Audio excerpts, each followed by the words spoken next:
So this question is, what if people are owing millions of naira and I'm currently broke? What can I do? I got this question from a client, one of my students, and I thought it would be nice for me to share in this public space. So,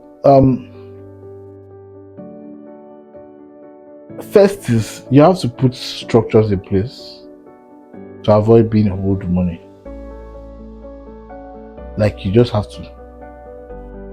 But some of those structures could be allowing people to pay deposits before you render the service, so that by the time you render the service, you can collect your balance. And some of them can be making sure that you judge the character of the person you are doing business with before committing money or committing capital into such a project. But that's on how do I avoid the mistake.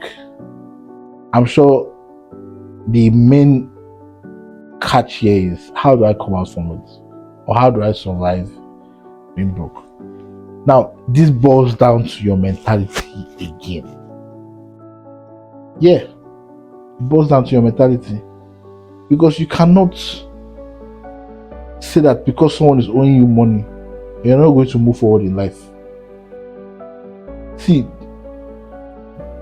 there are wicked people in this life. They will owe you money not because they cannot pay you, but they want that money to tie you down.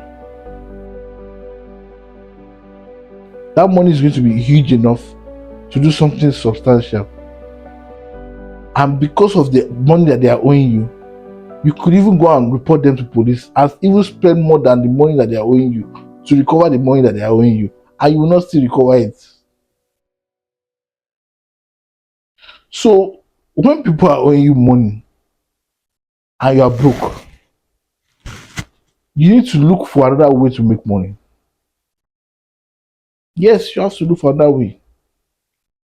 Cannot stay where you were and be complaining, this person has to pay me.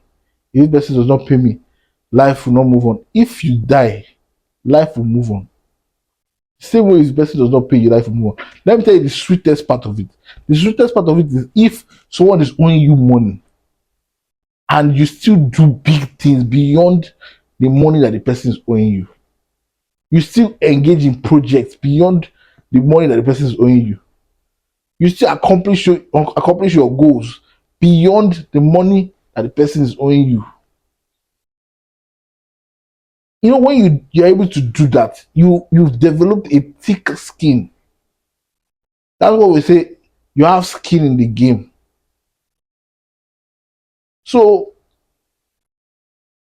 when people are owing you like that, try to get your money legally, but don't stay there.